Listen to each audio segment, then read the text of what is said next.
What is up, YouTube? What is up, my fans of the NFC East? It is your boy Jay Dimes, and I am back at it with another video. But before we get into this one, if you're not done so yet, make sure you leave a like, make sure you comment, and make sure you hit that subscribe button and join the channel. In this video, I'll be giving out my NFC East preview and predictions for each team, how I think these teams will be, and how I think these teams will fare out in 2022. Let's get right into this one. Now, the first team we're going to get into is the Washington Commanders, who over the offseason made a quarterback move for Carson Wentz, who last year was an Indianapolis Colt, threw for 27 touchdowns and 7 interceptions. Now, he was basically asked to not turn the ball over, be that game-managing QB, and to hand the ball to Jonathan Taylor. Now, with the Commanders, there is no Jonathan Taylor in this offense that you can just feed the ball to. They do have Terry McLaurin, who's coming off his second consecutive 1,000-yard season, who's also looking for a big payday also right now, but he is a dynamic playmaker for Carson Wentz. I feel like he's also a top 10 wide receiver in my opinion. I think he's very underrated. They also did go out and draft Jahan Dotson, wide receiver playmaker out of Penn State, in the first round. They also signed Curtis Samuel last year, former Carolina Panther, in free agency. He dealt with injuries, couldn't really find the field with the injuries and all of that. So he's going to have an opportunity to step up to be that second playmaker next to Terry McLaurin, because last year, the second leading receiver for the Washington Commanders was J.D. McKissick, the backup running back, okay, with 397 yards. You need someone else to step up in that second receiver role. You have to find it, and they have some guys that can do that, you know what I'm saying? They even have Logan Thomas, who outside of last year, the year before that, was one of the best tight ends in all of football. Well, he was pretty decent, you know what I'm saying? I think he had like 600, 700 yards at the tight end position. But with Carson Wentz, you know what I'm saying, he's not a guy that raises the ceiling for me. If I'm a Commanders fan, if you're a Commanders fan, you're hoping to go get one of those other guys like Russell Wilson, Deshaun Watson. We look at the defense. They did lose Matt Ioannidis. They released Landon Collins. You have Chase Young, who's a former Defensive Rookie of the Year, coming off an ACL injury, so we gotta see what he looks like in the in his third season, basically his second season, because he got injured early last year. But in 22 overall, I have the Washington Commanders going 7-10. I don't think they made a move that hurts them too much. They did lose Brandon Sheriff in free agency, replaced him with Andrew Norway in free agency also. But I also don't think they made a move that catapults them in the NFC East, in my opinion. I have them going 7-10 again in back-to-back years. They also went 7-10 in 2021. But yeah, overall, I have the Washington Commanders going 7-10 in 2022. Now, the second team we're going to get into is the Philadelphia Eagles, who over the offseason did get better. Now, I really can say they are a team that improved mightily in 2022. When we're looking at the draft night trade they made for A.J. Brown, when you're looking at them going out and drafting Jordan Davis, when you look at them taking James Bradbury, I think he got released from the New York Giants, they did improve on both sides of the football, but it all is up to Jalen Hurts. The bus stops and starts with Jalen Hurts. Now, last year, threw for 16 touchdowns, 9 interceptions, 3,144 yards. When you're looking at him as a runner, he was very dynamic. 139 carries, 784 yards, 10 touchdowns. So yes, we know Jalen Hurts can run the football. We know that. It's all up to how good he can be as a passer. It doesn't matter who you have on your offense playmaker-wise if your quarterback cannot deliver them the ball, which they do have good playmakers surrounding Jalen Hurts. You're looking at Dallas Goedert, who is a top 10 tight end. You're looking at them going out getting A.J. Brown, who's probably a top 10 wide receiver. You're looking at them having Devontae Smith, who had 916 yards as a rookie. Looking at even Miles Sanders, who they rarely use for some reason, you know what I'm saying? When he was given the ball, you know what I'm saying, he ran for 5.5 yards a carry last year. They have weapons around Jalen Hurts. You even look at the offensive line, which is led by Jason Kelsey, Lane Johnson, Jordan Mailata. They have the pieces around Jalen Hurts to be great. But it's all up to me. Can he be that consistent passer? Because if we're looking at how he ended last year in the playoffs versus Tampa, he did not have a good game. The passing in that game was horrible. We're looking at one of the games that the Giants actually did win. We won one of those games because Jalen Hurts won us that game. We didn't win that game ourselves. Jalen Hurts won the Giants a game last year. So we're looking at that. If Jalen Hurts can be that consistent passer, if his passing can improve in 2022, the sky's the limit. And I hate to say as a Giants fan, but the sky's the limit for the Eagles. But I think we have to wait to see. I feel like the Eagles are getting a little bit overrated right now. And I know it might sound like I'm being biased, but I really do think they are being a little overrated. I see some 12-5. I see the 13-4 a little bit.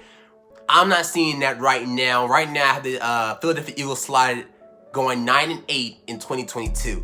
You know what I'm saying? But if Jalen Hurts becomes a better passer in his third year, they're going to win the division most likely. In my opinion, they're going to win the division if Jalen Hurts can be that consistent passer for them. But for right now, where everything stands for Jalen Hurts, I have them going 9-8 in 2022.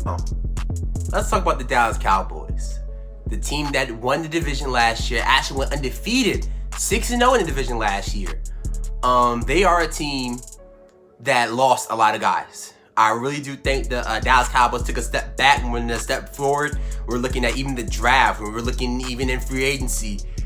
They lost some guys. When you're talking about having to trade Amari Cooper to the Browns for like a 6th round pick, you know what I'm saying, a pick swap, that's a trade that you automatically lose. When you're looking at them having to release Lyle Collins, who's now a Cincinnati Bengal, which I really love that pickup for the Bengals, that's already depleting a bad offensive line. We're looking at how it's aging and it's not even getting better in talent-wise. They did go out and draft Tyler Smith, you know what I'm saying, Tulsa offensive tackle in the draft, who isn't even ready to play, who isn't even ready to start right now. Day one, he's not a starter. You're looking at the losing Randy Gregory, who was arguably the second best pass rusher outside of Micah Parsons. Now, Micah Parsons, we're talking about defensively, is a juggernaut. He's box office. To quote Stephen A. Smith, he is box office. He showed you why he was worth taking early in the draft last year. You know what I'm saying? He's the reigning defensive rookie of the year with, I think, about 13 sacks. So we're looking at that. Micah Parsons is a guy on defense that he's gonna be a game wrecker. You look at DeMarcus Lawrence, who's back. Can he have a little career resurgence? He's not been the same since getting that big contract. Then you look at Trayvon Diggs, who a lot of people, like, it's half and half. You rather think Trayvon Diggs is good, you rather think he's bad. And I am a Giants fan. I do think he's not that good, but either way, he does possess a talent where he's playing wide receiver at corner, which makes him very dynamic. But I do think the Cowboys are going to be worse this year. I do think they're going to be worse this year. I do not think that they're going to just cakewalk through the NFC East. I don't. It's not. First of all, they're not good. They're not as good as they used to be. We're looking at, they had all these guys with Dak Prescott and Ezekiel Elliott, you know what I'm saying? The East itself is getting better. You know, you're looking at the Eagles, who got better. You're looking at the Giants, who I'm going to get into last, who's gotten better. Even the Commanders is a team you can't sleep on. They had to trade Amari Cooper. CeeDee Lamb's had to step up as wide receiver 1. Can he be that wide receiver 1 for them is a big question. Dak Prescott is back. I think that the Cowboys need to find a way to get Tony Pollard more touches. I think the Cowboys are going to go 10-7 this year. It's still good enough to go first in the division, but it's by a tip. It's by a hair that they win this division at 10-7 in 2022. Yes, I have the Cowboys slotted to go 10-7 in 2022. Now, if you made it to this point of the video, I just want to say thank you. Just thank you for watching this whole video. And you also made it to this part of the video and ain't subscribed, you might as well go ahead and hit that subscribe button and join the channel. But you know I had to save the best for last. Them boys up at East Rutherford. I think the Giants have potential to be great. I also think a lot of people are sleeping on the Giants. I feel like they're a sneaky team also in 2022. They have the easiest schedule in all of football. So if you think the Giants are going to be that bad, 5-12, 4-13, with the easiest schedule, there's a problem. There's a problem. And you're looking at Daniel Jones, who I think has the best opportunity to succeed this year. Looking at who they brought in coaching-wise with Brian Dable, who was helping Josh Allen do what he did. You're looking at Mike Kafka, who's over there with Patrick Mahomes. You're looking at the guys that they put around him. You're looking at a re-energized Saquon Barkley, who's out for vengeance in 2022. You're looking at Kenny Golladay, who's in for a bounce-back season after getting underutilized with Jason Garrett at helm with Joe Judge. You're looking at Wan'Dale Robinson, who's already making plays out in OTAs. You're looking at Kadarius Toney, who, when he had a chance to get the ball in his hand as a first-round draft pick last year, was dynamic. You're looking at the offensive line with Andrew Thomas coming back in his third year, projected to possibly have a Pro Bowl type season at left tackle. You're looking at Evan Neal, who's the big dog out of Alabama, who's projected to go first overall at one point. You get him at 7. You look at Mark Lewinsky, who's a part of one of the best offensive lines in the past couple of years with the Indianapolis Colts led by Quentin Nelson. You're getting John Feliciano, who's a solid pickup in free agency. You look at the defense. Let's talk about the defense. You got Kayvon Thibodeau, who was projected to go first overall, who should have went in the top 2 in the draft. But I'm fine with that. Getting him at 5 was a dream of mine. You got Azeez Ojulari, who was in for a breakout year after having 8 sacks last year as a rookie. Don't let that go under your head. You're looking at Blake Martinez is back, Dexter Lawrence, Leonard Williams. You're looking at Xavier McKinney, who had 5 interceptions last year, was one of the top leading interception leaders at the safety position in all of football. He's in for a year that could possibly have a breakout year as a Pro Bowler with Wink Martindale, who's been one of the best defensive coordinators over the past couple of seasons, over there. And be more.